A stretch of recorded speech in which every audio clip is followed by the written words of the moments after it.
buongiorno, oggi facciamo una cosa diversa, facciamo spaghetti quadrati, guanciale, parmigiano e funghi champignoni. Amuci.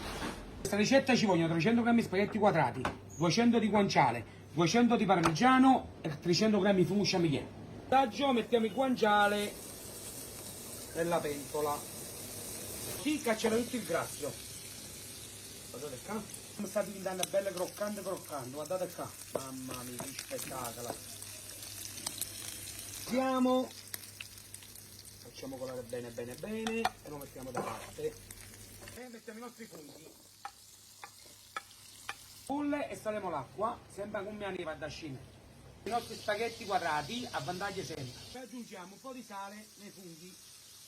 Tanto per la crema di parmigiano prendiamo un po' d'acqua della pasta, la facciamo dividere e poi la mettiamo dentro. Giustamente voi dite dentro dove? Dentro al parmigiano la mettiamo, vedete? Deve venire liquido. Guardate che bellissimo.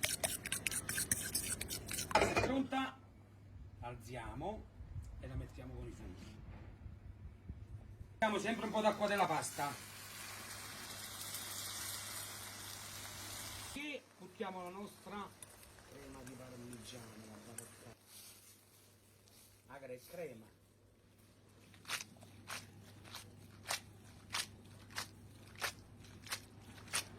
Come tocco finale mettiamo il nostro guanciale a cascata, un bacimicino, guardate qua, guardate che spettacolo, ci dà guanciale bella tostata.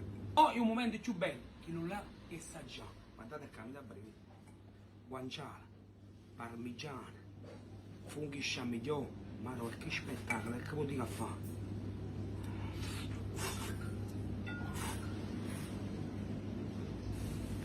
Mamma mia!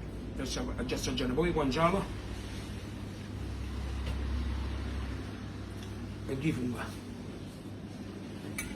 Mamma mia, com'è bene che la croccantezza in bocca. Vai giù, vi voglio bene, un bacio e ci vediamo alla prossima puntata. Un bacio a cascata.